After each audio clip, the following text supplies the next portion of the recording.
हिंदी गुरु channel देखने वाले मेरे सभी व्यूवर्स को योगी सुरेंद्र सिंह की तरफ से सत श्री अकाल एवं प्यार भरी नमस्कार।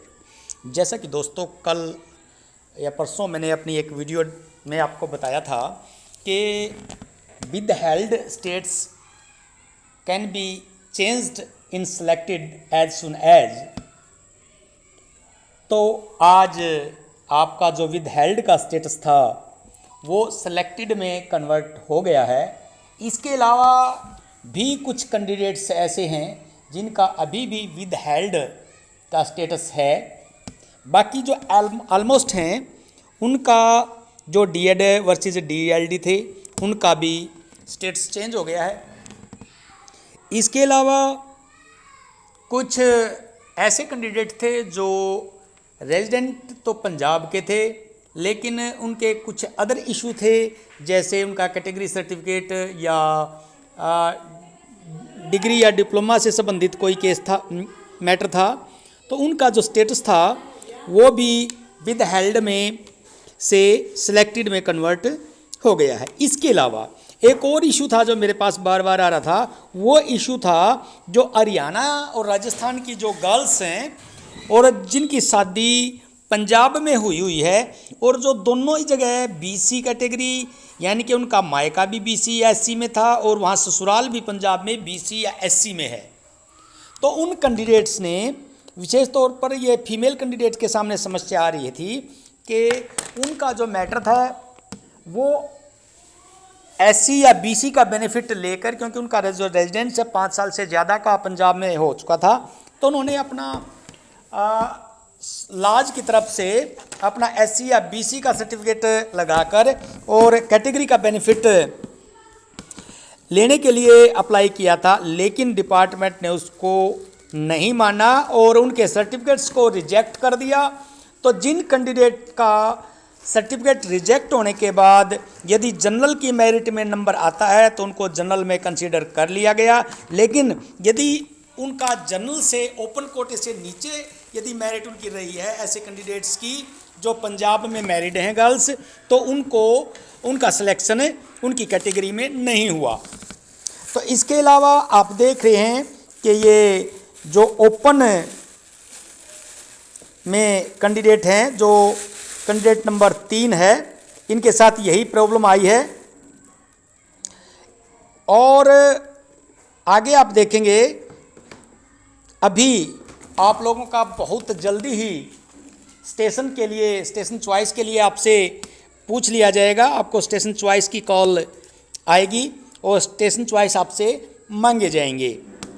इसके अलावा जब आपके स्टेशन चॉइस हो जाएंगे तो तुरंत इसके बाद सेकंड लिस्ट का प्रोसेस शुरू हो जाएगा और जो लोग अब जो विदहेल्ड वाले बाकी बचे हैं उनका मैटर अब देर से सॉर्ट आउट होगा और जैसे जैसे क्लियर होता रहेगा तो लिस्ट आती रहेगी। लेकिन अब सेकंड लिस्ट का जो प्रोसेस है वो शुरू हो चुका है, परसों ही शुरू हो चुका था, जब पूरी डिटेल्स मांगनी शुरू कर दी थी कि किन किन कैंडिडेट्स ने ज्वाइन किया है और कहाँ कहाँ ज्वाइन किया और किन किन स्टेशन पर ज्वाइन किया है। तो लेकिन अब जो सेकंड लिस्ट आने वाली है उसमें ज़्यादा इनका रोल नहीं रहने वाला, क्योंकि इनका रोल तो तब शुरू होगा जब पूरी की पूरी 66-35 को कॉल कर लिया जाएगा और उनके कॉल के बाद उनके पास डाटा आ जाएगा कि किन कैंडिडेट से ज्वाइन नहीं किया या किन कैंडिडेट्स जो लिस्ट से ज्वाइन नहीं करना चाहते। तो ये जब सारा स्टेटस आउट हो जाएगा तब इसके बाद तीसरी लिस्ट आएगी। तो अभी सेकंड लिस्ट का जो मैटर है वो लिस्ट तो केवल वो है जिसके कारण से अभी ईडब्ल्यूएस और जनरल का जो मैटर है वो सॉर्ट आउट हो जाएगा। तो इसमें कितने कैंडिडेट्स जो हैं जनरल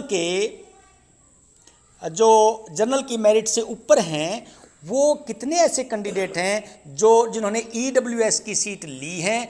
तो जितने भी वो कैंडिडेट होंगे उन कैंडिडेट के अनुसार, उनकी संख्या के अनुसार जनरल की जो मेरिट है वो नीचे आ जाएगी। और अब एक कन्फ्यूजन बार बार उत्पन्न हो रहा है कि कैंडिडेट बच्चे मेरे से बार बार इस बात को पूछ रहे हैं, बार बार सर क्या 67 के बाद जो ईडब्ल्यूएस से कन्वर्ट होकर सीट बच जाएंगी मेरिट में, क्या उसमें ओपन कोटे में वो जाएंगी और सारी कैटेगरीज के कैंडिडेट उसमें शामिल होंगे? तो दोस्तों ऐसा नहीं होगा। मैं आपको फिर बता रहा हूँ कि इन जो वैकेंसीज हैं ये जो बाद में EWS से कन्वर्ट होकर जनरल में जाएंगी, ये केवल जनरल के कैंडिडेट्स को के लिए ही रिजर्व होंगी। तो अब इसमें ये देखना बाकी है कि इसमें कितनी सीट्स EWS के कैंडिडेट्स ने जनरल की मेरिट में ली हैं और कितनी सीट्स अभी EWS से जनरल में जाएंगी। यानी कि मेरिट में ऊपर जो कैंडिडेट थे वो कितने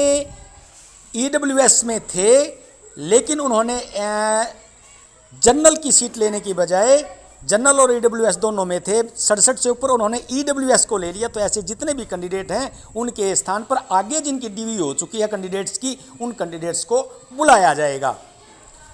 उन कैंडिडेट्स को बुलाकर फिर उनको भी इसी प्रकार से ज्वाइन करवाया जाएगा। तो इस तरह से प्रोसेस चलेगा। तो अभी जैसा कि पहली, दूसरी, तीसरी इस तरह से लिस्ट जो हैं आएंगी। इसके अलावा मेरिट कितनी डाउन जाएगी? तो अभी जो स्टेटस शो हो रखा है उसमें M&B के सारे कैंडिडेट्स सेलेक्ट हो जाएंगे। जितने भी कैंडिडेट हैं, कोई यदि रहेगा तो एक आध कैंडिडेट कोई ऐसा रहेगा, वो भी बाद की जो लिस्ट आएंगी उनमें एडजस्ट हो जाएगा। M&B के सारे कैंडिडेट्स सेलेक्ट हो जाएंगे और जो SCRO है वो मेरे अनुमान के अनुसार वो 55 या 56 तक SCRO का नंबर आ जाएगा। इसके अलावा BC की जो सीट है वो 60 तक नीचे आ जाएगी और शीघ्र ही बाकी जो डाटा, जैसे ही डाटा आता है, जैसे ये डाटा विदहेल्ड का डाटा आ गया तो उसी तरह जैसे ही डाटा आता मैं एग्जैक्ट आपको जो कट ऑफ है कि कहाँ तक नीचे जो सेकंड थर्ड लिस्ट में बच्चे जाएंगे, कहाँ तक लास्ट लिस्ट में सेलेक्ट हो जाएंगे, वो सारी इन्फॉर्मेशन मैं आपके पास लेकर आऊँगा। तो जिन कैंडिडेट्स का अभी स्टेटस शो हुआ है उन सबको कॉन्ग्रेचुलेसन, बधाई। और जैसे ही आपकी अपडेट आए मैं तुरंत दूंगा स्टेशन के लिए भी। और जिन दोस्तों ने अभी इस चैनल को सब्सक्राइब नहीं किया है वो कृपया सब्सक्राइब कर लें, लाइक कर दें और इसको शेयर कर दें। और एक ग्रीवेंस है मुझसे, जो ग्रीवेंस है वो है ओवरेज को, कि वो कहते हैं कि सर हमारा मुद्दा नहीं उठाया गया और इस चैनल पर हम बार बार रिक्वेस्ट करते हैं लेकिन हमारा मुद्दा नहीं उठाया जाता। तो दोस्तों मैं आपको बता दूं कि आपका मुद्दा जो है वो सरकार में विचाराधीन है। तो जो मैटर सॉर्ट आउट हो जाना है तो उसके बारे में क्या बात करें, आप सबको इस बात की इन्फॉर्मेशन है कि 59-94 जो आएगी उसमें और आगे जो वैकेंसी आएंगी 59-94 में उसको 23-64 में जो कैंडिडेट थे जो किसी कारण से अब ओवरेज हो गए हैं उनको सरकार ओवरेज का बेनिफिट देगी। ऐसा मामला सरकार के अंतर्गत विचाराधीन है, मेरे पास ये जानकारी आ रही है। इसके अलावा सेंट्रल गवर्नमेंट ने भी एक ऐसा प्रपोजल दिया है कि जिन कैंडिडेट्स को यदि किसी दौरान वैकेंसीज नहीं निकलती किसी कैटेगरी की, या किसी जैसे आपने मान लो बीएड कर रखी है और बीएड की वैकेंसी आपके स्टेट में 4 साल तक नहीं निकली और 4 साल के दौरान आप ओवरेज हो गए तो उसको 4 साल का एक्स्ट्रा बेनिफिट दिया जाएगा। तो इस तरह का प्रोसेस जो है सेंट्रल गवर्नमेंट के तहत विचाराधीन है। शीघ्र ही उसका कानून बनाकर सारे राज्यों को भेजा जाएगा, ऐसा भी मेरे संज्ञान में आया है। जैसे ही उसका कोई नोटिफिकेशन आएगा वो भी मैं आपको दूंगा। तो दोस्तों अभी इस वीडियो में इतना ही। जैसे ही कोई नई अपडेट आती है वो मैं आपके पास लेकर आऊँगा। तब तक के लिए नमस्कार। चैनल को लाइक करें, सब्सक्राइब करें, शेयर करें। Thank you.